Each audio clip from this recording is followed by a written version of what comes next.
Welcome to the So You Want to Start a Business podcast. Welcome. I am your host, Ingrid Thompson.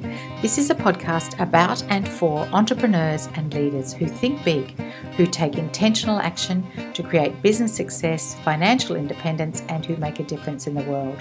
My aim is to provide a helpful, lively, thought-provoking podcast, and based on your feedback, it is all of this and more. We know many of our listeners are starting a business or are already running a business. Ultimately, we are all building our businesses so we can have an impact on the world and live a life we love, generating healthy cash flow, sustained profits, and paying ourselves for what we do. Listen in because So You Want to Start a Business podcast has been made just for you. I'm your host, Ingrid Thompson, and I have been running my own business, Healthy Numbers, for almost 20 years. And over that time, I've worked with literally hundreds of people to help them build and grow their own successful business. In this podcast, I speak with inspiring entrepreneurs and business owners who tell their business stories, and they tell it like it is, the ups and the downs. Each episode is your opportunity to pick up tactics to try in your business. And today, I reckon you will find a ton of value as we welcome Tatiana Tsoir. Tatiana is an accountant with a difference, and let me tell you, you are going to find tremendous value in this episode. We focus on providing people with what they want, and what people want is more money in their bank account. So you as an accountant, you have to find a way to save them money on taxes, make sure they don't waste money on mistakes. That position, that role is now became more of an advisor, and the offering actually changed dramatically, over the last 15 years that I've been in business. My offering has changed dramatically, and the clients are responding to it really well because they want someone who won't just get their books done and not talk to them about numbers. They want someone who can actually speak in plain English and explain, what is that number telling me? The fact that I'm over budget, does that mean something happened, or does that mean somewhere it's not working? That's it. If the numbers are over budget, then something is definitely not working. So does this sound like you? As a business owner, do you want more money in your bank account? Do you want someone who can speak plain English when you're at the accountant's?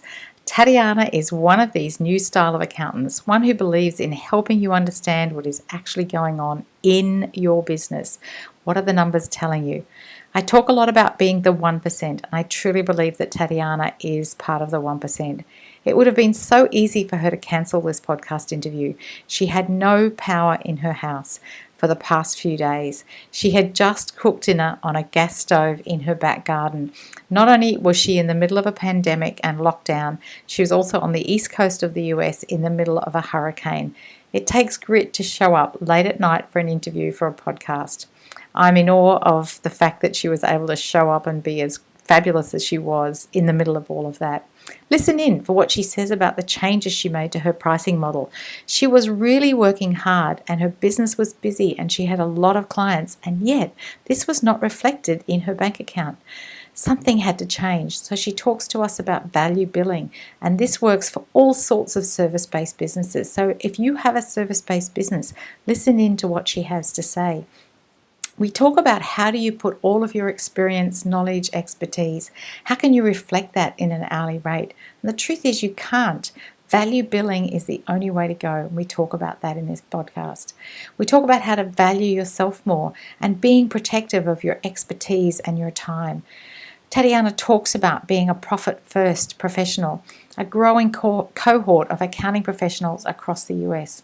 Anyway, enough from me right now. Let's listen in as Tatiana tells us how she shares what she has learned from 15 years of working with small businesses in the US and so much more. Are you ready? Let's go. Hello, and here we are today with Tatiana Tsoir. Hello, Tatiana. Welcome. Hi, Ingrid. So great to be on the show. Thanks so much for having me. Oh, my absolute pleasure. And now, Tatiana, where in the world are you right now? I'm actually in New York, United States. So this has been a real challenge getting on this call this morning, hasn't it? Yeah, it has been. I mean, we've had a tropical storm that kind of made it through the East Coast that did a lot of damage. A lot of trees were down, so we Yeah. lost power and internet. Yep. And so Tatiana's actually on a bicycle pedaling fast to keep the internet going while we do this podcast. Is that right? Oh dear. Something like that. Yeah, Tatiana, something like that. Yeah. something like that. So Tatiana, and I'm sorry to hear that, like I know we see these storms. I live in Australia. We've got these huge storms that come through. We call them cyclones, and they do the same kind of devastating damage. Nature's pretty amazing, isn't it? All right, let's get into business. What business are you in? Tell us about your business.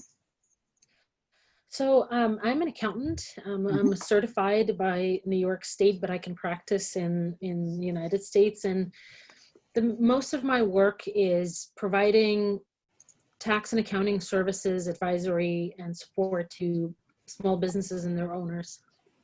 Yeah, so vital, so incredibly important. Thank you. When did you get started in a business of your own? So I feel like I've always kind of been a serial entrepreneur, even though I didn't necessarily call myself that or relate to that. But I kind of worked for myself since 2005. And then I went to work for a CPA firm, for an accounting firm, to get my licensure. It was part of the requirement. And then I left. Once I get enough experience, I left and started again my own, continued rather, not started, my own practice, my own firm after that. And I feel like it's been, I've had about 15 years of experience, about 16 even at this point. So it's been quite a while. Yeah, and it's interesting you say that about the entrepreneur word, because in 2005, because I started my business in the early 2000s as well, nobody said entrepreneur. We were business owners. It's a new word in the last few years that's become kind of very popular, isn't it? It's the same thing as what we were doing in 2000s and in the 90s. But it's that word is so important now, isn't it? Yeah. Tatiana, why? Why did you want to have your business of your own? You were working in that other practice. I'm sure you had terrific clients. Why was it important for you to have your own business?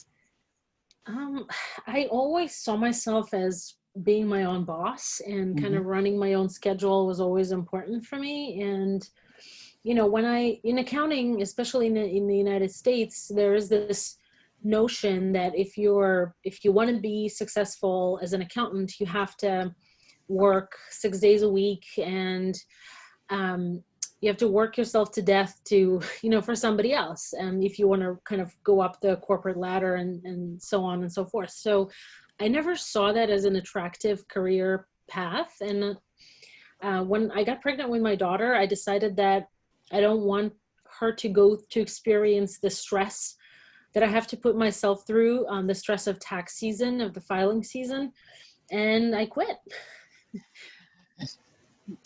And so it was to have that, not to have to be part of that 6 days a week, working hard to almost kill yourself. So what was the business going to give you from day one? You've mentioned there, that idea of running your own schedule and being able to have time with your daughter when you need it. Is that what you wanted the business to give you? Yep. I wanted to have my own schedule, and during the day, when my kids were little, both of them, I wanted to be able to spend the day with them until, let's say, my husband gets home or whatever, and then work in the evening to catch up, and so that I didn't have to hire a nanny to be with my kids. It was important for me. It's different for everyone, but for me, it was my number one priority, and being my own boss allowed me to do that. Yeah, it's so important for so many women, isn't it, to be able to, and maybe men as well, but for parenting to be able to have that daytime when the children are awake. That's wonderful. So this is one of my favourite questions. Tatiana, is there a moment when you felt like the business was real?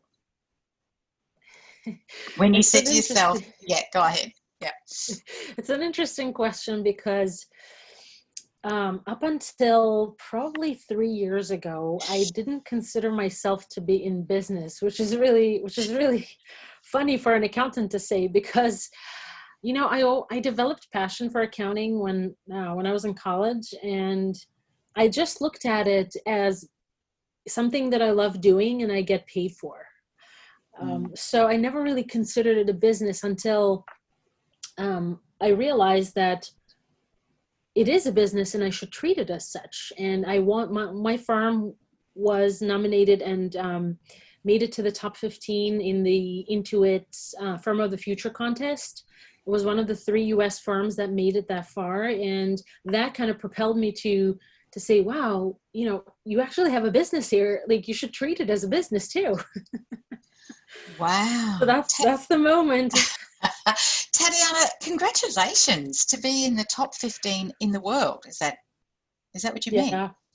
That's Yeah, amazing. yeah. So Intuit is a big company. They have this contest of accounting firms around the globe, and they have 5 main markets. And in every market they pick 3 companies. And for the U.S. market, my firm was one of them.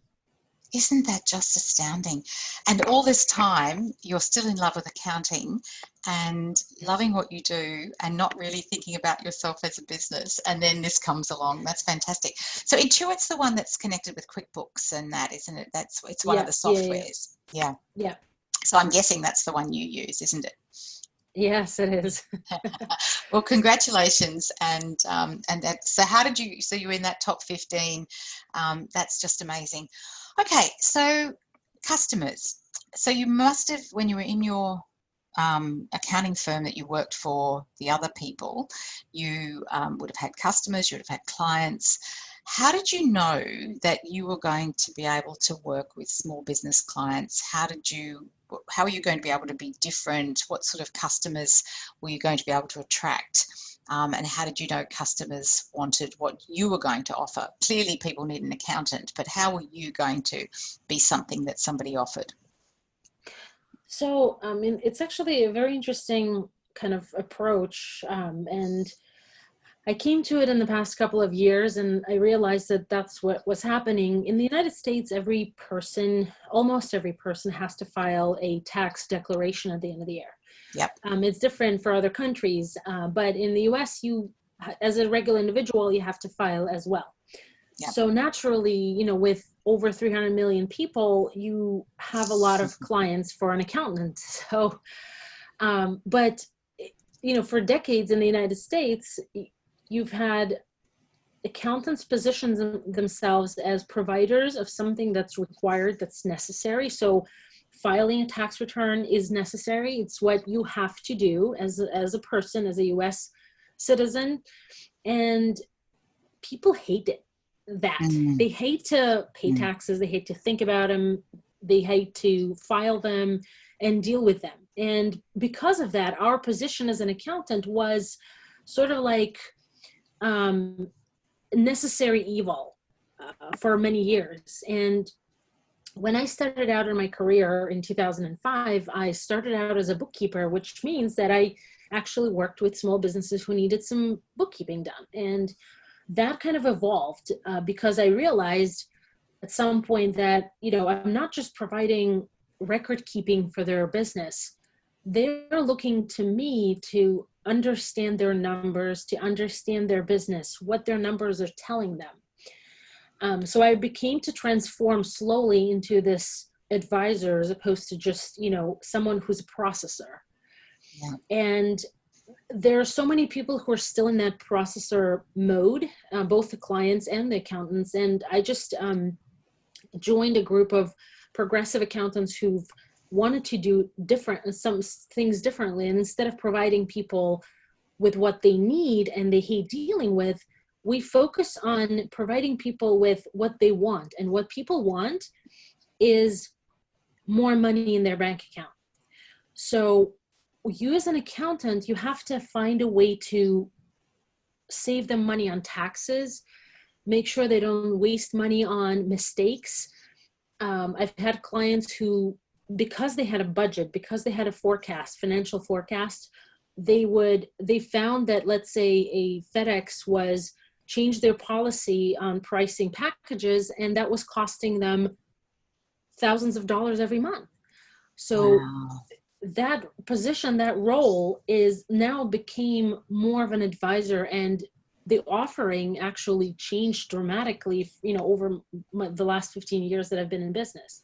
My offering has changed dramatically, and the clients are responding to it really well, because they want someone who won't just get their books done and not talk to them about numbers. They want someone who can actually speak in plain English and explain, what is that number telling me? The fact that I'm over budget, does that mean something happened, or does that mean somebody somewhere it's not working? Either the company's charging me more than they should, or I'm spending because there's some inefficiency that exists. So it kind of transformed over the past few years. Tatiana, honestly, I'm breathless, speechless, because I feel like I've met a soulmate, which is one of the reasons that I absolutely wanted you on this podcast, because that's how I feel about numbers and about helping clients. Because I was an accountant, and when I started working with small businesses, I worked kind of as a bookkeeper. I was a bookkeeper, and then it all just became too rigorous, and I didn't really want to keep up with the processor part that you're talking about. But I love the advisor part. I love the part which is helping people to understand numbers and helping people to understand in plain English what it's actually telling them. So it's just so wonderful to have a kindred spirit on the podcast. I have to go back to my question. So this is such a beautiful answer. So this, actually, could you talk a little bit more about this group of progressive accountants? Is that in America? Because here in Australia, Sure. just so you know, Tatiana, this podcast goes worldwide, and about half the audience is actually in America. So you're talking to your own people to a large degree. There's a percentage in Australia, and then kind of the rest of the world. But and we have the same rule. We have to put in our tax return every year, but we have this thing where people can leave it for, like last year's tax return isn't due until sometime next year or something. There's this huge gap of time, and what I see clients do is that they don't do their tax return until the last minute, and it's such a shock, because 2 years ago they might have been doing something really fantastic. I've always been the sort of person that my tax return's done. Like, we're in August and our year ended in July, and my tax return is nearly done already. Like I'm there, and the only thing holding us up is something, some declaration has to come from a company or something that I haven't got yet. But there's these other people who leave it for 2 and 3 years, and then they go, holy moly, I have to pay all this money, and of course it's too late to do anything about it. Whereas if you're looking at the numbers all the way through, then you're dealing with, as you said, if something's over budget, and so what does that really mean? Are you paying too much to FedEx? Has somebody changed the pricing and you haven't picked it up, or you haven't paid attention to it? I love what you're doing. All right, so back to your progressive accountants. Who are they? So it's not an official group or anything. It's just secret society. Sort of. I mean, it's not secret, but it's just a group of people. So there are a couple of progressive thinkers. Like, I don't know if you know Ron Baker and Mark Wickersham, and there are a couple of other people who kind of are the kind of founders of value pricing for accountants. And I came across a couple of them in a few years ago, and what I realized was that this, as an accountant in the United States, and also it may be this kind of similar in Australia and around the world, but as an accountant, you have to, in order to make a decent living as a professional, and if you're a traditional accountant, you have to take on hundreds and hundreds of clients. And we have, our filing deadlines are very short, and still people wait until the last minute. And I mean, it's kind of like across the board, it seems like. But we have this short filing period. And let's say if an accountant has 300-400 clients, they have to file all of them before March, April, and then maybe a few extensions in September, October. So what you have is an accountant who's always stressed out, because there's always tight deadlines for different types of taxes, for different states, for different things. And you don't have an accountant be able to stop and look at your taxes and say, you know what, we should do this because it could save you money, because it's a legal strategy that you can use that will, that's available to you. Why don't we? Yeah.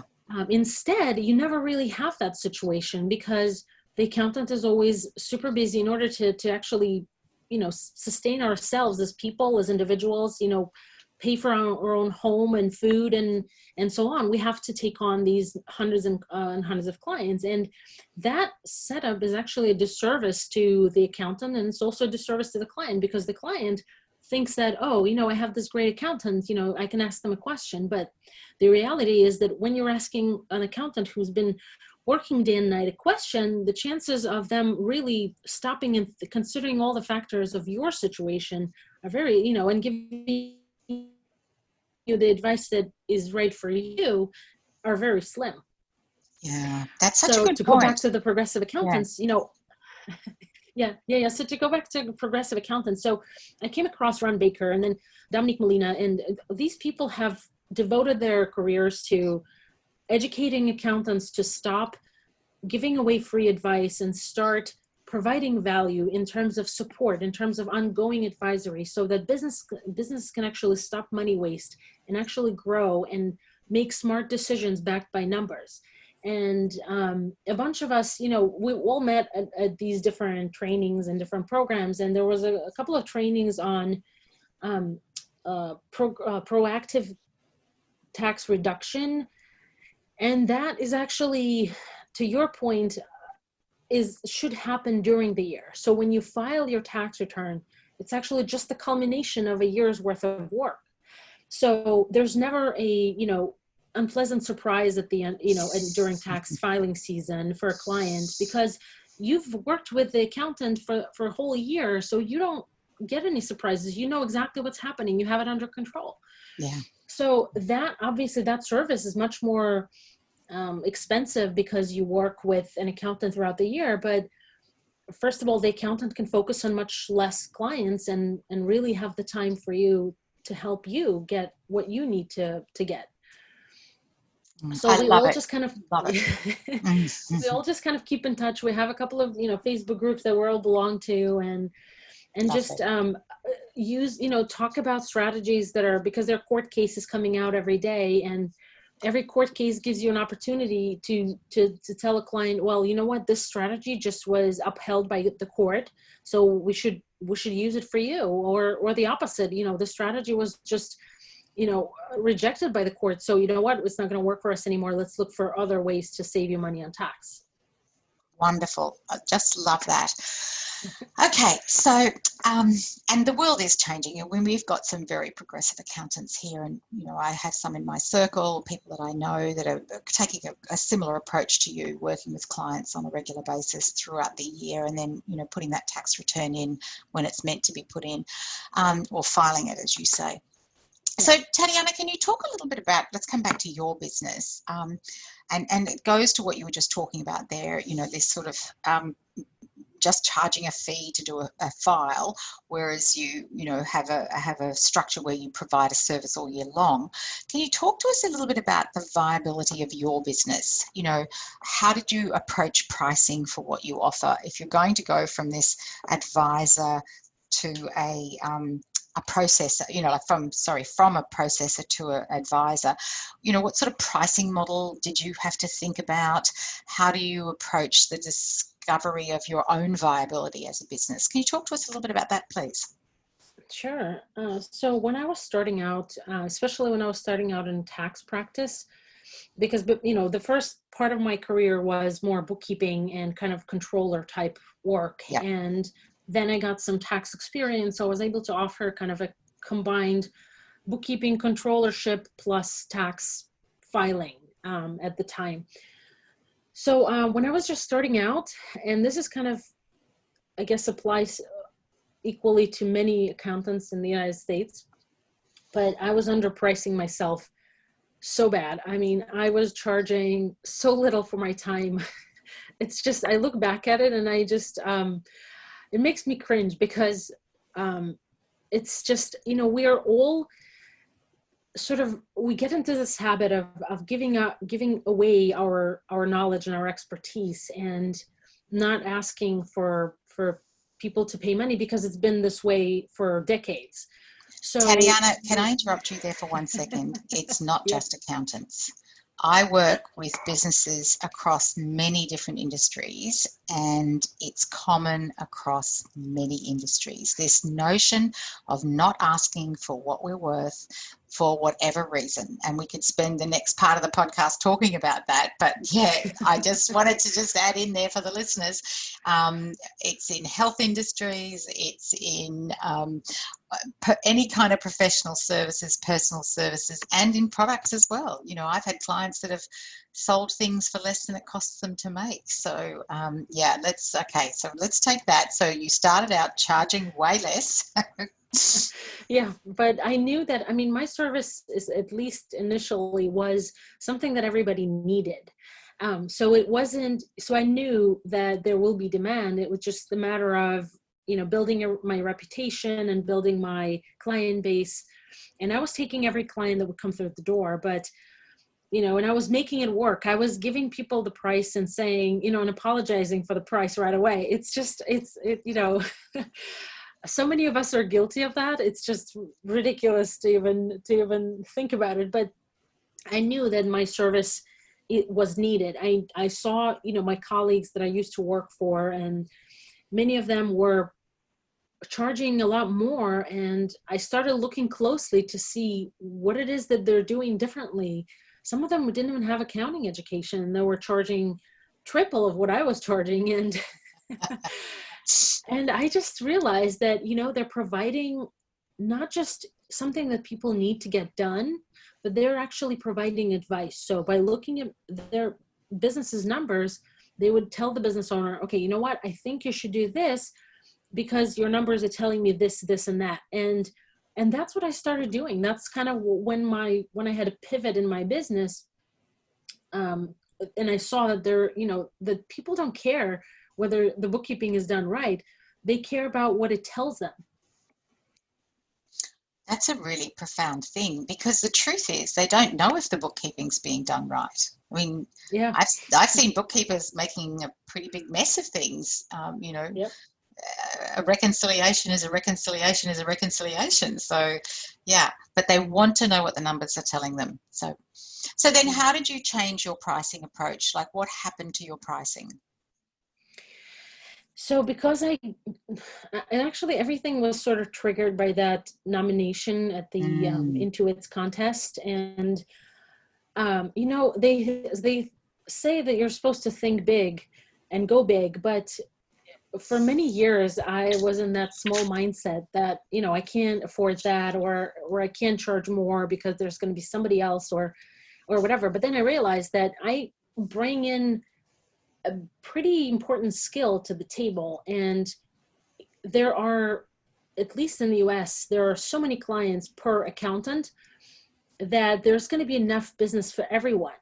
Yes. And I just decided, you know what, I just can't. I've gotten to a point where my practice has grown and I was super busy, but then it didn't reflect in my bank account. So, So I was spending all this time, taking the time away from my family and my kids. You know, I worked on the weekends. Sometimes during tax season, it gets really brutal.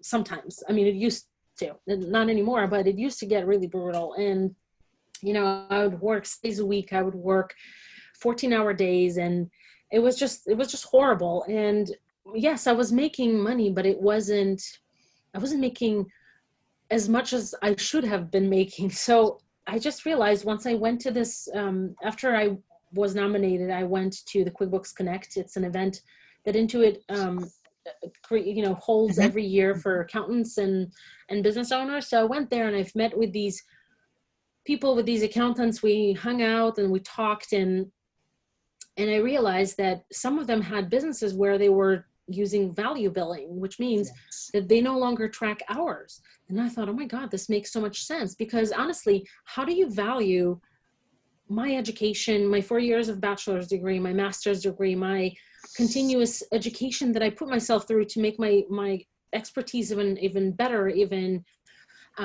more applicable to people, how do you put all of this into this one hourly rate? It's impossible. You're not selling the time, you're selling the expertise, access to your brain. And that's when, this is something that Ron Baker said, and this is something that clicked in my head. And I thought, you know what? I can no longer do that. I can no longer give away free expertise, because honestly, when I do that, when I give people free advice, I'm still liable. My insurance would still consider that a service. So I can no longer do that. So my pricing completely changed. I stopped taking on once a year clients, because honestly, if you just want the taxes filed once a year, you're not the right client for me, because I want people who want to grow their business. I want people who want to understand and get their numbers under control and understand and not be afraid of them. Who want to proactively work with someone like me to make sure that every decision that they make is backed by numbers.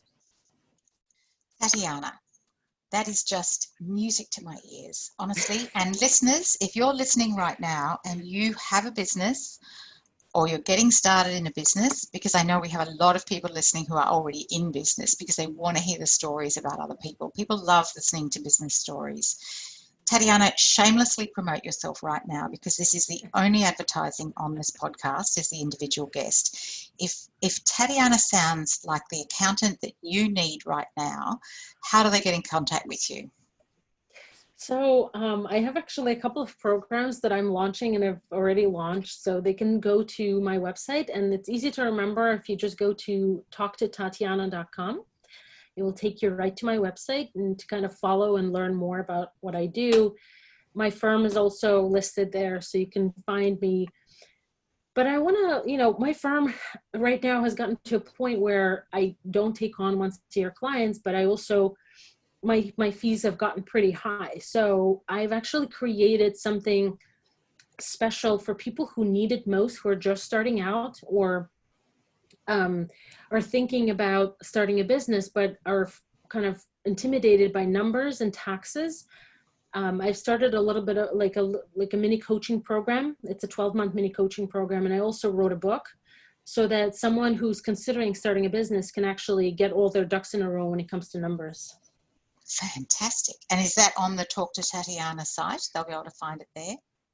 Yep. So my Talk to Tatiana website has a lot of information, has some programs, and also the book is coming out in March.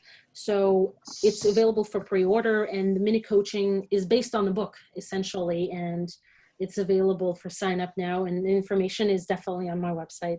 Fantastic.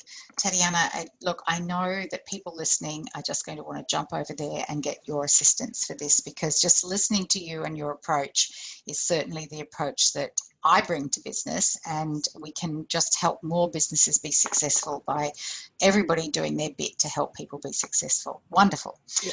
Okay, so so we have just so you know, there's a number of accountants in Australia who have moved to this same idea of value pricing, and they charge a monthly fee or a quarterly fee, because we complete what's called a business activity statement every quarter. And some do it every month, but accountants do people's books and analyse them and work with customers and clients over the period of a year. And instead of just having that one-off fee, which in fact for a business could be quite expensive, once a year, it's spread across the year, and then you've got access for all of that question and answering, and yeah, that sounds like similar to that value pricing that you're talking about. Yeah. Okay, so you've talked about kind of moving from this hourly rate to a value pricing rate. You've talked about moving from being a processor to being an advisor. Thinking back, and this is a reflective question, and in 2005 when you got started, and then it was only a few years ago that you kind of went, oh, maybe I really have a real business here, a real firm. What might you have done differently back there? Like, let's look at those early, middle 2000s. What do you wish you'd done differently at the beginning? Well, I wish I had valued myself more, and I wish that I didn't, actually, let me back up for a second. So typically we as professionals, we form sort of in our first job, our first out of college experience, or whatever, whatever it may be. So accountants are obviously no different. And when you as a graduate go to work for a firm, which most graduates want to do because they want some experience and a license, you'll learn the method and the approach where you work. So that first job, the first real experience, is what affects you as a professional. So I learned that working 6 days a week and working 60 to 80 hours a week during tax season was normal, and not charging, only charging a client once a year for the tax preparation, but not charging them for the questions that they ask you throughout the year was also normal. So I would love to have been a little bit more protective of my own expertise and my own time, because I gave away a lot of it, and it stressed me out, and it created this mindset of not going big, and that's kind of, I think this is the one thing that I would have changed if I could go back in time. So interesting. And for people listening, I love what you said there about being protective of your expertise and of your time, because I think it's something that many people in a personal service get caught in, don't they? Is that we want to be helpers, we get drawn into a professional service because we want to serve. The word is there, right there, isn't it? That we want, and there's this, we're always straddling this fence between wanting to be of service and also being paid what we feel that service and that value is worth. Such a great answer. And I just have to draw attention to the fact that you have a sign that says dream bold, start smart. And, I love what you said there about how when you, when you gave so much away for free, it stops you from dreaming big and from being able to see the bigger picture. It's such an intuitive answer there. I love that.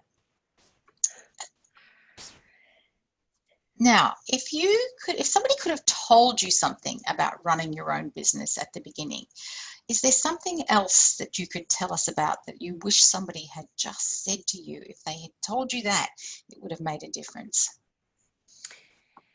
It's kind of the same question, but it might be different. Yeah.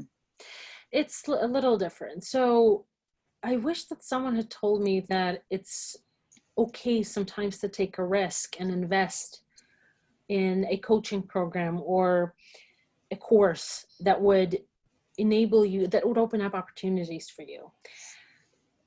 I always was, before I've gotten to a point where I was value billing, my mindset was always, I can't afford it. Even if it was $2,000, a course, which is a lot of money for some, and it was a lot of money for me for many years, and it's still a lot of money.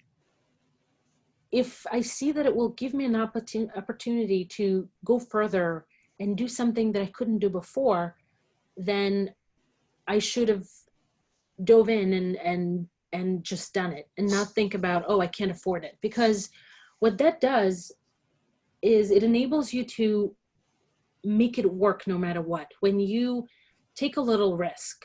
Now, it doesn't mean that you have to sign up for every program you come across, but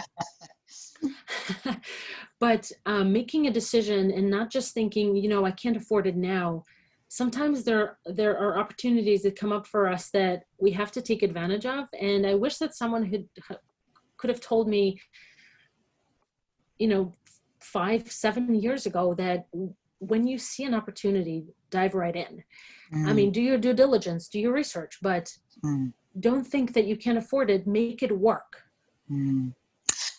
Such an interesting question. And I just, so what's interesting about someone like you, and I see it across many people that I work with. So you just said earlier that you kept your skills up to date, you invest in professional development for your profession, and yet, and I'm sure those courses cost money, and you have to, do the time and do the study for that. And yet when it comes to this other part, which is about growing our business, I see so many people say, I can't afford it, or don't see how it's actually going to be the decision that's actually going to take them to the next level of their business, or, help them understand how to get more clients, or understand how to, implement systems and processes in their business. Can you talk to that a little bit, Tatiana? What is it that stops people investing in that, but they're 100% invested in improving the skill set that they have? Because they're different things, aren't they? Yeah, there are different things. And I feel like maybe, and this is my, my experience with people or, over the years. And I feel like it's often people look at a program as an expense. It's something that I can't afford because it's an expense. I have to spend money. But the reality is that education always propels us further. It always takes us further than we could imagine to have gone. And education is the only thing that I think everyone should be doing continuously, improving your skills, improving your expertise, and so on. And it just, I'll give you an example. I think that's probably best to illustrate this concept. So I'm launching an educational course in 2 months, and this educational course will actually train bookkeepers to do the bookkeeping correctly. In the United States, there's, to be a bookkeeper, you just have to learn software, and basically you're a bookkeeper. And oftentimes, like you said, bookkeeping mistakes are not immediately visible, and you cannot immediately necessarily say that something's done wrong. It could take years for you to discover something that was done wrong 5 years ago. Yeah. And so I decided to form this program, and to create this program, because I'm an accountant, but I started out as a bookkeeper, so I know what I as an accountant want to see in a bookkeeper and what's the most valuable. So this program is going to be a signature course. It will be around $2,000 when I launch it. And I've had a couple of people reach out to me, and people who are considering either doing a virtual assistant profession or bookkeeping. And I believe to my core that every woman, it's up to, for men, it's, whatever they want, but for every woman who, let's say, is a mom, who needs flexibility, but also good money, bookkeeping is a fantastic career. And Yep. You can be flexible. The work can be done at any time during day or night, whenever you have time, and you can get pretty decent money for it. So I, as a bookkeeper, was making $100 an hour, and it's pretty significant. It took me years to get to that rate, but still, as an assistant, you can make maybe $20, $30 an hour tops, because realistically speaking, business owners won't pay more than that for an assistant. So as a bookkeeper, so this woman reached out to me, and she said, I can't really afford this program. And I said, it's fine. Like, I don't think it's cheap. It's not, but it's something that will give you a solid skill. It's not just knowledge, it's a skill. And it's something that would enable you to make much more and be more flexible and not have specific dates, times of day that you have to work. So she didn't see it. She still, was focused on the fact that she can't afford it. But realistically, it's an investment today to make more in 6 months. Yeah. So that's the mindset that I was in myself many years ago. And, we're all guilty of that. But it's something that prevented me from seeing the bigger picture, that the more I invest in myself, the higher fees I can charge, simply because I bring so much more value to a business owner. Yeah, absolutely. So when you talked earlier about a coach or mentor, have you had mentors or coaches in your business? I mean, you would have had a professional accountant mentor when you were in your, training and postgraduate and getting your professional license. But what about business coaching? Have you mentioned Ron Baker and, your accounting group. Yeah. What's the value a coach brings to a business? So, so remember I mentioned that I went to the conference to The meet with some conference, yeah. accountants. Yeah. So at the conference, I met with a couple of accountants who were going through this concierge CPA training. And it was a training by two coaches. One is a business coach, sales and business coach, who teaches you to sell your product with confidence, and also a business coach who wants you to be efficient and not waste a lot of time. So his kind of motto is work less, make more, take more time off. And the second coach was a CPA who was that coach's student who has perfected her practice to be efficient, yet providing value to clients every day. And at that time, I was all over the place. I was working during tax season, like I mentioned, I was working 7 days a week, 14-hour days. It was horrible. And I was always stressed out. And when you're stressed out, you bring that stress home. So it's not good for anyone. And so I reached out to the coaches, and I joined the program. And honestly, this tax season, this past one, was actually very decent. I probably work 30 hours a week, even despite COVID, despite all the stimulus shenanigans that we had happening. Despite that, I had everything streamlined so that I finished work at 4 or 5 p.m. and I was done for the day. And, my family definitely felt the difference. So I went through the coaching about 1.5 years ago, and that really enabled me to create a system for my business to be able to work less and make more and focus on the clients who really want your expertise. Isn't that wonderful? So yeah, and so that was investing in yourself, and being able to shift that mindset that said you couldn't afford it, but see it as an investment. Wonderful. It's actually, I just want to mention, because you brought it up and it makes sense. When I joined that program, it was a pretty expensive program, and I knew that I couldn't afford it because at the time I didn't have, enough of a reserve and so on. But I had a gut feeling, and I went all in, and I never looked back. And I thought, you know what, I have to make it work. And I did. I implemented every single strategy the coaches suggested, and I took my business to a completely different level.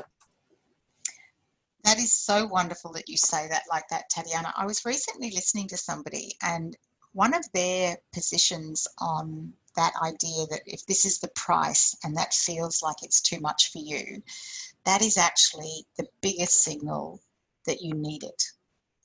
Because if you're making the sort of money that would allow you to buy it, the fact that you're not doing that is the very reason that you need it. Does that make sense? Yeah, absolutely. And it sounds like what you did was you paid the money and you did the work, you followed the instructions, and it paid off with the results that you were expecting. So it's a really terrific example of that, because sometimes that stretch is what initiative we take, or what impetus we need to make it actually work, is because it is such a huge stretch to make that investment. Yeah. Terrific. Tatiana, 3 characteristics that you have that make you successful in business. What is it about you? 3 things. So number 1 is I make it about the client. It's not about me. It's about what it means for them. Number 2 is I'm committed to excellence. I don't take shortcuts. I don't like shortcuts. I don't like quick fixes, especially in the bookkeeping books. I don't take less than excellent kind of, and I take, I applied the same standard to myself. And number 3 is continuously learning and continuously improving my expertise. That's what I think, those 3 things make my offering and my business very strong, because people come to me and want to work with me. I've had clients tell me, whatever it costs, I want to work with you, because they see the value that I provide. At the same time, you have people who say, it's too expensive. And that's okay. But I know what I bring to the table. and my work is always excellent. I stress myself out sometimes to make it excellent, but I make it excellent no matter what. It sounds to me, Tatiana, like you are part of the 1%. The 1% of people, do you understand the concept of the 1%? Yeah. Yeah, you are, and the reason I can say that is that you've put that as your, like, first is the client, second is your expertise, is your commitment to excellence. The very fact that you're on this call in the middle of the biggest storm with no electricity, you've cooked the family's dinner outside in the backyard, that is absolute testament to your commitment to excellence. And Tatiana, I salute you, honestly. It's an absolute privilege to have had you on the call today. Now, as we close, I have two more questions. So one is, and because you have a program that goes to this question, but if you could just answer it in a more sort of a broad term, well, you answer it whatever way you like. Someone comes to you and says, I'm thinking of starting a business. What's your initial response to someone wanting to get started? It's a great question because I love answering that. So when someone comes to me and wants to start a business, what I usually tell them is, when it comes to money, numbers, and taxes, don't fake it till you make it. Face it, and face it early. There are people who are, especially creative folks and moms, and many people often take this position of, you know what, I'll deal with it later, or it will work itself out on its own, or, I've never been good at math, or I've never been good at finance. But the most successful clients that I've seen make it, especially even considering COVID, were the people who were not afraid to take on their numbers, to understand, to learn, to do whatever it takes to get that under control and use it as a tool to make every decision in their business. Because I think the numbers powered decisions are what makes the difference between a business that shuts their doors and the business that makes it. Absolutely. Yeah. So I love that answer. Thank you. I love, there's a quote that I saw from Warren Buffett, and it's this notion of, when the tide goes out, we get to see who's swimming naked. And I think your answer goes to that quote, is that even through this strange year that 2020 is becoming and is, there's businesses thriving, and it comes back to knowing what you're doing, absolutely grounding in the numbers and the finances. I love that answer. Tatiana, thank you so much. Is there any last words that you would like to impart to the listening audience as we close? Well, like I said, don't fake it till you make it, and face your numbers and face them early. And that's the key to success. It truly is. Yeah. I think we'll leave that right there. Thank you so much, Tatiana. Thank you so much, Ingrid, for having me on the show. There you go. Don't fake it till you make it. Face your numbers and face them early. How was that? What are you taking away from Tatiana today? Such a lot of wisdom and insightfulness in this podcast. I have set up a new Facebook community, and it's called Healthy Numbers Profit Lab. It is the community for business owners and entrepreneurs who want to build and grow a profitable business. You can join here, bit.ly/HN Profit Lab group, or go to Facebook and look for Healthy Numbers Profit Lab. This is a growing community of business owners. I go live every Monday at 12 noon Sydney time to talk about the things that will help you in business: your mindset, money, cash flow, profit, paying yourself, and much more. I'm known for being able to make complex simple. All those complicated things in business, I'm all about making them easy to understand, just like Tatiana is. I answer all your questions and cover topics you need to know to build and grow a profitable business so you can achieve financial independence. Head over to Facebook and look for Healthy Numbers Profit Lab. For everyone listening, whether this is your first episode or you've been with us for some time, I truly believe that whatever you are dreaming about can become real.